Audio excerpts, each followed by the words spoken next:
রাত তখন প্রায় ১টা বাজে। এটি ছিল প্রথমবার যখন আমি একা গভীর রাতে মামির সঙ্গে তার বাড়িতে ছিলাম। বাড়িতে বিদ্যুৎ ছিল না, চারদিকে ঘন অন্ধকারে ছেয়ে গিয়েছিল। এই অন্ধকারে মামির মিষ্টি মুখখানি যেন আরও উজ্জ্বল লাগছিল। তিনি গভীর ঘুমে আচ্ছন্ন ছিলেন। তার প্রশান্তির ঘুম দেখে আমার মনে এক অদ্ভুত অনুভূতি এলো। আমার মধ্যে এক অজানা অস্থিরতা সৃষ্টি হল। তখনই আমার মনে এলো, অনেক সময় গভীর রাতে নির্জনতায় বাড়লে নানা চিন্তা মাথায় ভিড় করে। সেদিন সেই ভাবনায় আমি এক ধরনের টান অনুভব করলাম। প্রতি রাতে মামি ঘুমানোর পর আমি তার ঘরেই ঘুমাতাম।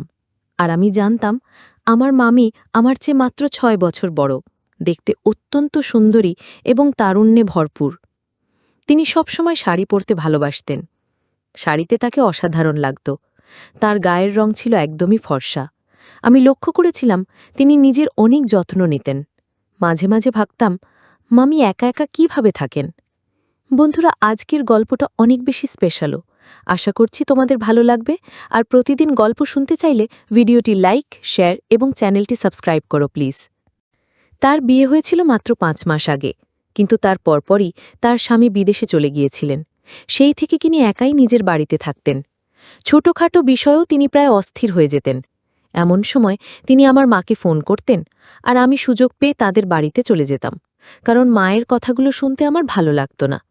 আজও কলেজ থেকে ফিরে দেখি মামি বাড়িতে এসেছেন এবং তার চেহারায় আজ ক্লান্তি স্পষ্ট। আমি তাকে জিজ্ঞেস করলাম, কি হয়েছে মাম? মামি একটু বিষণ্ণভাবে বললেন, সকালের পর থেকে বিদ্যুৎ নেই। সময়মতো বিল পরিশোধ করতে না পারি বলে বিদ্যুৎ বিচ্ছিন্ন হয়ে গেছে। বলতে বলতেই তার চোখে জল চলে এলো। আমি তখন তাকে জিজ্ঞেস করলাম, বিল কেন সমাজমতো পরিশোধ করা হলো না? তিনি বললেন, তোমার মামা বিদেশে আছেন, আমি একা সবকিছু সামলাতে হিমশিম খাচ্ছি। হয়তো বিল দিতে ভুলে গিয়েছিলাম, তাই বিদ্যুৎ চলে গেছে। মামির কথা শুনে আমি তাকে আশ্বাস দিয়ে বললাম, চলুন মামি, আমি নতুন করে বিল বের করতে সাহায্য করছি, তারপর বিল জমা দিয়ে বিদ্যুৎ ফিরিয়ে আনি। আমার কথা শুনে মামি খুশি হলেন, আর আমি তাকে সাহায্য করতে এগিয়ে গেলাম। আমি তৃষ্ণার্ত অবস্থায় মামির সঙ্গে বের হলাম। প্রথমে বিলটা নতুন করে তুললাম এবং তারপর তা জমা দিয়ে দিলাম। বিল জমা দেওয়ার পর মামি আমাকে তার বাড়িতে নিয়ে গেলেন। রাতের অন্ধকার চারদিকে ছেয়ে গিয়েছিল এবং এখনও বিদ্যুৎ ফিরে আসেনি। আমরা ঘরে ঢোকার পর চারদিকে কিছুই দেখা যাচ্ছিল না। আমি তাড়াতাড়ি আমার ফোনের টর্চটা জ্বালালাম, আর সেই আলোতে মামির মুখের দিকে তাকাতেই আমার মনে কিছু ভাবনা এলো। এই হালকা আলোতে তার অপরূপ সৌন্দর্য ফুটে উঠেছিল। আমি তাকে বললাম, আপনি বেডরুমে গিয়ে একটু বসুন, আমি লাইটের ব্যবস্থা করতে চেষ্টা করছি। মামি বললেন, আমার অন্ধকারে ভয় লাগে, তাই তো তোমাকে সঙ্গে নিয়ে এসেছি। মামির কথায় তাকে আশ্বাস দিয়ে কাঁধে হাত রেখে বললাম, আপনার ভয়ের কিছু নেই, আমি আছি আপনার সঙ্গে। আমি তাকে নিয়ে গিয়ে বিছানায় বসালাম এবং বললাম, আপনি একটু বিশ্রাম নিন, আমি লাইটের ব্যবস্থা করতে যাচ্ছি। যখন আমি ঘর থেকে বেরোতে গেলাম, মামি আমার হাত ধরলেন এবং আমাকে জড়িয়ে ধরলেন। আমার মনে তখন আবেগে ভরে উঠল। আমি তাকে সান্ত্বনা দিয়ে বললাম, আপনার চিন্তার কোনো দরকার নেই, আমি কিছু একটা ব্যবস্থা করছি। আমার কথায় মামি কিছুটা শান্ত হলেন। আমি ঘর থেকে বের হয়ে ভাবতে লাগলাম কিভাবে মামির উদ্বিগ্ন মন শান্ত করা যায়। মামি আমাকে সবসময় নিজের আত্মীয়ের মতোই বিশ্বাস করতেন। তার উদ্বেগ কমানোর জন্য আমি দুধের গ্লাসে সামান্য ঘুমের ওষুধ মিশিয়ে দিলাম, যাতে তিনি একটু ভালো করে বিশ্রাম নিতে পারেন। তখনও বিদ্যুৎ আসেনি, তাই মামি সেই দুধ খেয়ে আমার সঙ্গে কিছুক্ষণ কথা বলতে লাগলেন। মামি খুবই অস্থির ছিলেন। তার মন বলছিল মামা হয়তো বিদেশে গিয়ে অন্য কারোর সঙ্গে সম্পর্ক গড়েছেন। মামা বিদেশে যাওয়ার পর থেকে তার কোনো খোঁজ নেননি বা কোনো খবর পাঠাননি, তাই মামি দুশ্চিন্তাগ্রস্ত হয়ে পড়েছিলেন। মামার কথা বলতে বলতে মামির চোখ ভিজে উঠল, আর আমি তাকে সান্ত্বনা দেওয়ার চেষ্টা করলাম। আমি মামিকে বললাম যে তার দুশ্চিন্তা করার কোনো কারণ নেই, মামা কখনো এমন কিছু করবেন না যা তাকে কষ্ট দেবে। মামি আমার পাশে দাঁড়িয়ে ভীষণ আবেগপ্রবণ হয়ে কাঁদছিলেন। আমি তাকে শান্ত করার চেষ্টা করলাম এবং অপেক্ষা করছিলাম যে তিনি কখন একটু ঘুমিয়ে পড়বেন, যাতে তার মানসিক ক্লান্তি কিছুটা দূর হয়। কিছুক্ষণ পর দেখি মামি গভীর ঘুমে আচ্ছন্ন হয়ে পড়েছেন। তিনি গোলাপি শাড়িতে শুয়েছিলেন। তার শান্ত মুখ দেখে সত্যি প্রশান্তি অনুভব করলাম। সেই রাতে আমি মামির বাড়িতেই থেকে গেলাম। দুধে মেশানো ওষুধের প্রভাব থাকায় মামি গভীর ঘুমেছিলেন এবং আমি সেই সময় তাকে সম্পূর্ণ সান্ত্বনা দিতে পারলাম। সকালে উঠে দেখি মামি উঠে পড়েছেন এবং আমার দিকে তাকিয়ে আছেন। আমি তখন তাকে জিজ্ঞেস করলাম, কি হয়েছে? আপনি এভাবে তাকিয়ে আছেন কেন? মামি মৃদু গলায় বললেন, আধেক দিন চলে গেল আর তুমি এখনো ঘুমাচ্ছ? এবার উঠে বাড়ি যাও, তোমার মা তোমার খোঁজ করছেন। আমি মামিকে হেসে বললাম, মা সব সময় দুশ্চিন্তা করার অভ্যেস আছে। আমি তো আর অন্য কোথাও যাইনি, আমি মামির কাছেই ছিলাম। মামি তখন মৃদু হাসি দিয়ে বললেন, এত কথা বলার দরকার নেই। তুমি আমার বিছানায় কেন ঘুমালে? বাড়িতে তো আরও ঘর ছিল, তুমি চাইলেই অন্য ঘরে ঘুমাতে পারতে। মামির কথায় আমি একটু অপ্রস্তুত হয়ে গেলাম, তবে বুঝতে পারলাম যে তিনি রাতের ঘটনাগুলো নিয়ে কিছুই মনে করেননি। মামির কথাগুলো এড়িয়ে আমি উঠে ফ্রেশ হয়ে নিলাম, তারপর বাড়ি ফেরার জন্য প্রস্তুত হলাম। বাড়িতে পৌঁছেতেই দেখি মা রাগ করে বসে আছেন। বললেন, কাল সকালে গিয়েছ, আজ ফিরছ? আমি মাকে বললাম, মামি অন্ধকারে একা থাকতে ভয় পাচ্ছিলেন, তাই থেকে গিয়েছিলাম। এখন সকালে বিদ্যুৎ এসে গেছে, তাই তিনি নিশ্চিন্ত আছেন। মা তখন বললেন, তোমার মামির এমনই স্বভাব, সবসময় ছোট ছোট বিষয় নিয়ে দুশ্চিন্তা করেন। তার মনে হয় তার স্বামী বিদেশে গিয়ে অন্য কোথাও আসক্ত হয়েছেন। সে তো সেখানে কাজ করছে, কিন্তু মামি চান যে তিনি যেন সবসময় ফোনে তার সঙ্গে কথা বলেন। মামা এই অতিরিক্ত চিন্তার অভ্যেস নিয়ে বিরক্ত ছিলেন। আর আমি মায়ের কথা চুপচাপ শুনে যাচ্ছিলাম। এভাবেই দুদিন কেটে গেল এবং আমি মামির বাড়ির দিকে আর যাইনি। তবে মন চাচ্ছিল কিভাবে আবার মামির বাড়িতে যাওয়া যায়। দুদিন পর সন্ধ্যায় বন্ধুবান্ধবের সঙ্গে সময় কাটিয়ে বাড়ি ফিরলাম এবং দেখলাম মা পনিরের তরকারি রান্না করছেন। মায়ের সামনে ইচ্ছে করেই বললাম, মামি তো পনিরের তরকারি ভীষণ পছন্দ করেন, যদি কাছেই থাকতেন তবে দিয়ে আসতাম। মা মামির ওপর মাঝে মাঝে বিরক্ত হলেও তাকে খুব ভালোবাসেন। আমার কথা শুনে মা বললেন, মামির বাড়ি এতটাও দূরে নয়, তুমি তো বাইক নিয়ে 5 মিনিটেই পৌঁছে যেতে পারো, যাও গিয়ে দিয়ে এসো। আমি মনে মনে এই সুযোগের অপেক্ষায় ছিলাম। মুখে একটু অনিচ্ছার ভান করে বললাম, ঠিক আছে, আপনি প্যাক করে দিন, আমি দিয়ে আসছি। আর আমি মনে মনে অনেক খুশি হলাম। মা তাড়াতাড়ি করে পাত্রটা গুছিয়ে দিলেন আর আমি মামির বাড়ির দিকে রওনা দিলাম। মামির বাড়িতে পৌঁছে দেখি তিনি খেতে বসেছেন। পনিরের তরকারি দেখে তার মুখে হাসি ফুটে উঠল। খেতে বসালায় আমিও তার সঙ্গে বসে গেলাম। খাওয়া শেষ হওয়ার পর আমি চায়ের আবদার করলাম। তখনই মনে হলো বাড়ি ফিরতে আর মন চাইছে না। চা খেতে খেতে আমরা দুজনে লুডো খেলায় মেতে উঠলাম। গল্প করেই সময় কাটতে থাকল। মামা না থাকায় মামি ভীষণ একাকী হয়েছেন। বিভিন্ন কথা আমাকে জানালেন। আমি বাড়িতে ফোন করে মাকে জানালাম যে মামি আমাকে জোর করে থাকতে বলছেন, যদিও মামি এমন কিছু বলেননি। তারপর মামির দিকে তাকিয়ে বললাম, মামি, আপনি এত দুর্বল হয়ে পড়ছেন, নিয়মিত দুধ খান না কেন? মামি হেসে বললেন, একেই তো কেউ দুধ এনে দেয় না, আর তার ওপর একা একা সব সামলাতে হয়। আমি তখন বললাম, ঠিক আছে, এই দায়িত্ব এখন থেকে আমার। আমি দুধ এনে তা গরম করে মামিকে দিলাম। দুধ হাতে নিয়ে মামি আমাকে স্নেহের দৃষ্টিতে দেখে বললেন, তোমার মতো ভাগ্নে সবার থাকা উচিত। তুমি আমার প্রতি এমন যত্নশীল যে তোমার মামা না থাকলেও আমার কোনো অসুবিধা হয় না।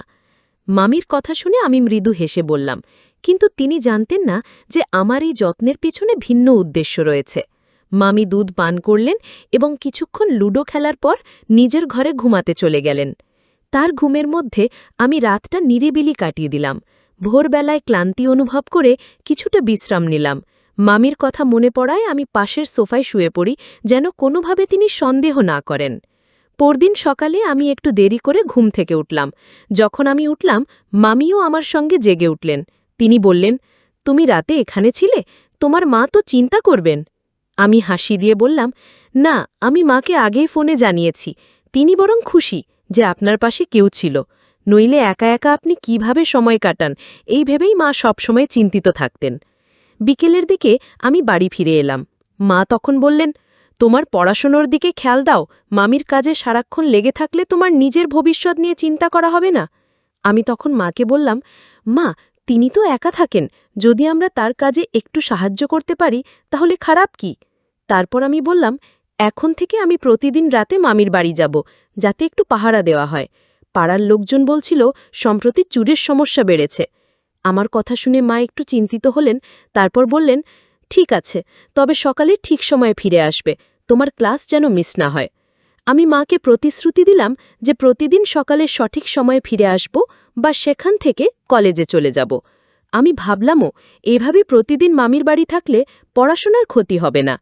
আমি মামিকে বললাম, সাম্প্রতিক সময়ে পাড়ায় চুরির ঘটনা বেড়েছে এবং কয়েকটি গল্প বললাম, যা শুনে মামি কিছুটা ভীত হয়েছিলেন। এরপর থেকে আমি প্রতিদিন রাতে দুধ নিয়ে মামির ঘরে যেতাম। মামি দুধ খেয়ে ঘুমিয়ে পড়লে আমি তার নিরাপত্তার দায়িত্ব পালন করতাম।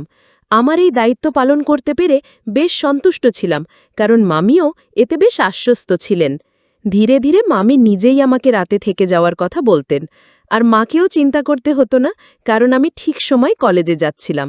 আর রাতের মামির সাথে আমার সমঝোতা ভালো ছিল। তিনি এখনও জানতেন না যে আমি কেন তার কাছাকাছি থাকতে চাইছিলাম। তবে আমার জন্য একটানা রাত জেগে সকালে উঠে ক্লাসে যাওয়া কঠিন হলেও আমি কোনোভাবে সামলে নিচ্ছিলাম। কিছুদিন পর একদিন রাতে মামির ঘরে দুধ নিয়ে গেলে তিনি হঠাৎ বললেন, আজকাল মনে হচ্ছে আমি খুব গভীর ঘুমে আচ্ছন্ন হয়ে যাই, মাঝরাতে একবারও ঘুম ভাঙে না, অথচ আগে এমনটা কখনো হতো না। এরপর মামি আরও বললেন, আজ বিকেলে ঘর পরিষ্কার করতে গিয়ে ডাস্টবিনে এমন কিছু পেলাম যা দেখে অবাক হয়ে গেছি। মামির কথা শুনে আমার শরীর ঘামে ভিজে গেল। আমি বুঝে গিয়েছিলাম মামি কি বলতে চাইছেন, কিন্তু ভান করে জানতেও চাইলাম না। মামি, কি এমন জিনিস পেয়েছেন যে আপনি এত চিন্তিত?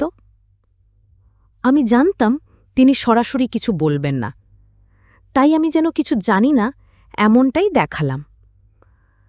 প্রথমে তিনি গভীরভাবে আমার দিকে তাকালেন, তারপর মাথা নাড়লেন এবং বললেন, না, কিছু না, তোমার জন্য এসব কিছু নয়, তুমি এখনো ছোট।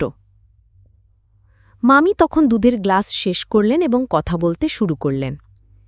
আমি মনে মনে হাসতে লাগলাম, কারণ মামি আমাকে এখনো শিশু ভাবছেন, অথচ প্রতিদিন রাতে আমি তার ঘুমের সুযোগ নিয়ে কিছু না কিছু করছিলাম। কিছুক্ষণ পর মামি আবার ঘুমিয়ে পড়লেন, আর আমি আমার কাজে মন দিলাম। আমার কাছে বিষয়টি বেশ আনন্দদায়ক লাগছিল, কারণ খুব সহজেই আমার পরিকল্পনা সফল হচ্ছিল। তবে একদিন মামি বললেন, আজ বিকেলে পাশের বাড়ির মহিলা এসেছিলেন, বেশ অদ্ভুত কিছু কথা বলছিলেন। আমি একটু অবাক হয়ে জিজ্ঞাসা করলাম, কোন মহিলা ম্যাম?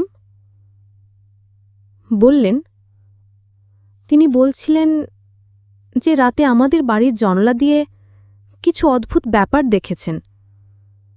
মনে হয়েছে রাতে কেউ এসেছিল। মামির কথা শুনে আমার মনে শঙ্কা জেগে উঠল, কারণ গত রাতে আমি কয়েকজন বন্ধুকে মামির বাড়িতে ডেকেছিলাম এবং আমরা সবাই একসঙ্গে সময় কাটিয়েছিলাম। একদিন রাতে যখন আমি মামির সাথে একান্ত সময় কাটাচ্ছিলাম, হঠাৎই আমি বুঝতে পারলাম যে মামি পাশের বাসার এক মহিলা আমাদের বাড়ির দিকে নজর রাখছে। আমি তখন একটু ভয় পেয়ে মামিকে বললাম, মাম, আশেপাশের পাড়াপড়িদের আপনার ঘরে আসতে না দেওয়াই ভালো। সবাই জানে আপনি একা থাকেন, তাই তারা নানারকম কথা বলছে। কাল যদি আপনার চরিত্র নিয়ে কিছু বলে, তখন আপনি কি করবেন? আপনার উচিত সবার কাছে সোজাসুজি বলে দেওয়া যে আপনার ব্যক্তিগত জীবনে কেউ নজর না রাখুক। মামি আমার কথায় সায় দিয়ে বললেন, তুমি ঠিকই বলেছ। আজ যদি সে বলে থাকে যে কাউকে দেখেছে, তাহলে কাল বলতে পারে যে কেউ আমার সাথে দেখা করতে এসেছে। তখন আমার কি হবে? মামির মনে আমার কথা ভালোভাবে ঢুকে গিয়েছিল। আমি তার কাঁধে হাত রেখে বললাম, মামি, আপনি জানেন না সময়টা খুব খারাপ। আশেপাশের লোকেরা নানা রকম কথা ছড়াতে পারে। যদি কেউ আপনার শ্বশুরবাড়ির লোকদের কাছে কিছু ভুল তথ্য পৌঁছে দেয় তাহলে আপনারই সমস্যা হবে। তাই পাড়াপড়শির সাথে একটু কঠোর হয়ে চলুন এবং কাউকে আপনার ব্যক্তিগত বিষয়ে কথা বলার সুযোগ দেবেন না। মামি আমাকে ধন্যবাদ জানালেন এবং বললেন, তুমি আমাকে সঠিক পরামর্শ দিয়েছ। এখন থেকে আমি আর কাউকে আমার বাড়িতে ঢুকতে দেব না।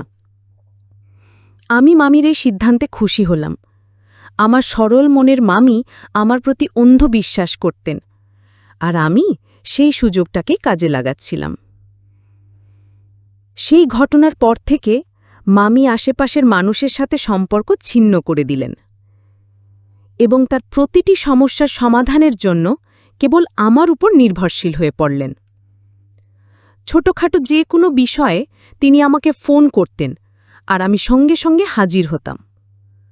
প্রতি রাতে আমি নিজেই তার জন্য দুধ নিয়ে যেতাম এবং কখনো কখনো সেই দুধে ঘুমের ওষুধ মিশিয়ে দিতাম। প্রথম দিকে আমি একাই তার গভীর ঘুমের সুবিধা নিতাম, কিন্তু ধীরে ধীরে আমি আমার কয়েকজন বন্ধুদেরও নিয়ে আসতে শুরু করি। আমরা বন্ধুরা মিলে মামির গভীর ঘুমের সুযোগ নিতে থাকলাম। আমার মনে হয়েছিল এই ঘটনা চিরকাল গোপন থাকবে, কিন্তু আমি ভুল করেছিলাম। এক রাতে হঠাৎ করে কিভাবে যেন মামির ঘুম ভেঙে যায়।